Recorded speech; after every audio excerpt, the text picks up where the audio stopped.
विधानसभा निवडणुकांचा निकाल लागलाय। त्याचं विश्लेषण वेगवेगळ्या अंगांनी सुरू आहे। या निकालावर बारकाईने नजर टाकली तर असं दिसून येतं की प्रकाश आंबेडकर यांच्या वंचित बहुजन आघाडीला सोबत न घेतल्याची मोठी किंमत महाविकास आघाडीला चुकवावी लागली आहे। ती कशी ते समजून घेऊयात आजच्या टॉकिंग पॉइंट मधून। नमस्कार, मी तुषार, द पॉलिटिक्स मध्ये सगळ्यांचं स्वागत आहे। वंचित बहुजन आघाडीला लोक भाजपची बी टीम म्हणून हिणवत असले तरी 2019 पासून त्यांनी आपलं उपद्रव मूल्य सिद्ध केलंय।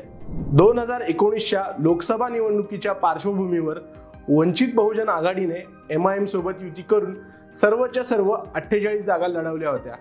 त्याचा परिणाम भाजप आणि शिवसेना युतीने 48 पैकी 41 जागा जिंकल्या, तर आघाडीला फक्त 5 जागा जिंकता आल्या।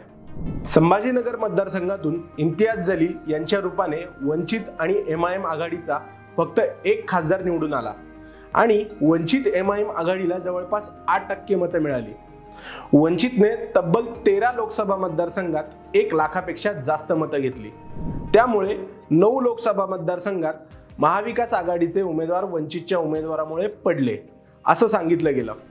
2019च्या महाराष्ट्र विधानसभा निवडणुकीत देखील असाच फटका बसण्याची शक्यता बोलून दाखवली जात होती, पण वंचित आणि MIM ची आघाडी तुटली आणि त्याचा फटका दोन्ही पक्षांना बसला।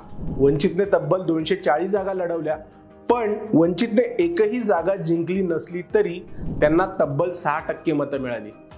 त्यांच्या मतांमुळे काँग्रेस राष्ट्रवादी आघाडीला तब्बल 25 जागांवर फटका बसला। वंचितचा जो वोट बेस आहे तोच वोट बेस काँग्रेस आघाडीचाही आहे असं अभ्यासकांचं मत आहे। त्यामुळे वंचितच्या वेगळ्या लढण्याच्या भूमिकेचा 2019 मध्ये युतीला फायदा झाला। ही पार्श्वभूमी लक्षात घेऊनच 2024च्या लोकसभा निवडणुकीला मोदींचा पराभव करण्यासाठी सुरुवातीपासूनच महाविकास आघाडीने वंचित बहुजन आघाडीला सोबत घेण्याची भूमिका घेतली होती, पण जागा वाटपावरून दोघांचंही एकमत झालं नाही आणि वंचितने पुन्हा एकदा वेगळं लढण्याची भूमिका घेतली। यावेळी वंचितने स्वबळावर लोकसभेच्या तब्बल 36 जागा लढवल्या, मात्र त्यांची मोठी वाताहत झाली। वंचित ही भाजपची बी टीम असल्याची सततची चर्चा, संविधान बदलाचा नॅरेटिव्ह यामुळे वंचितचा मतदार त्यांच्यापासून दुरावला। वंचितच्या 36 पैकी 34 उमेदवारांचं डिपॉझिट जप्त झालं। वंचितच्या मतांची टक्केवारी देखील 60%वरून 4%वर आली। वंचितच्या खराब कामगिरीचा फायदा महाविकास आघाडीला झाला। त्यांना 48 पैकी 31 जागा मिळाल्या, तर महायुतीला फक्त 17 जागा मिळवता आल्या।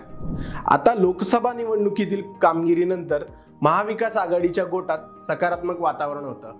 6 महिन्यात होणाऱ्या विधानसभा निवडणुकीत आपण सहज जिंकू असं महाविकास आघाडीच्या नेत्यांना वाटत होतं। लोकसभा निवडणुकीनंतर वंचितला विचारणा देखील करण्यात आली नाही।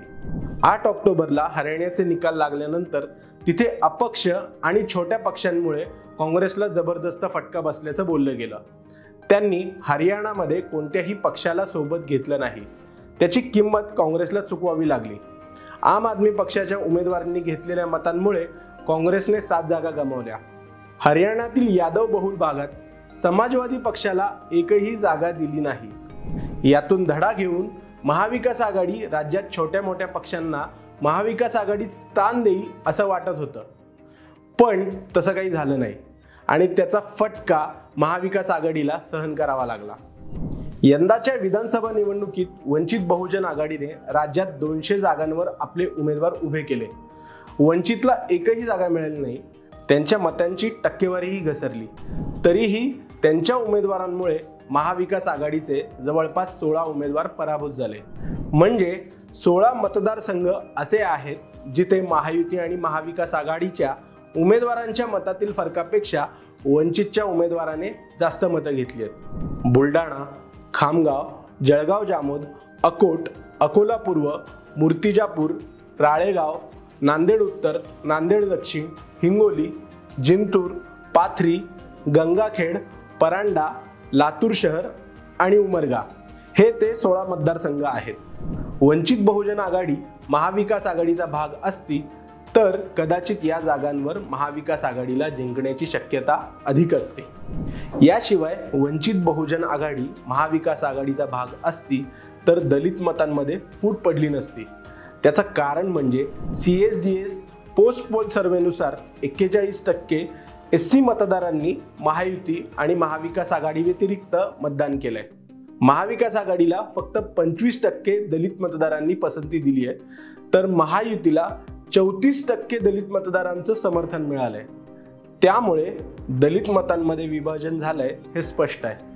जर का वंचित बहुजन आघाडी महाविकास आघाडीचा भाग असती तर कदाचित अनुसूचित जातींसाठी असलेल्या राखीव 29 जागा आणि दलित मतदारांची लक्षणीय संख्या असलेल्या 58 मतदारसंघात महाविकास आघाडीला वंचितची मदत झाली असती.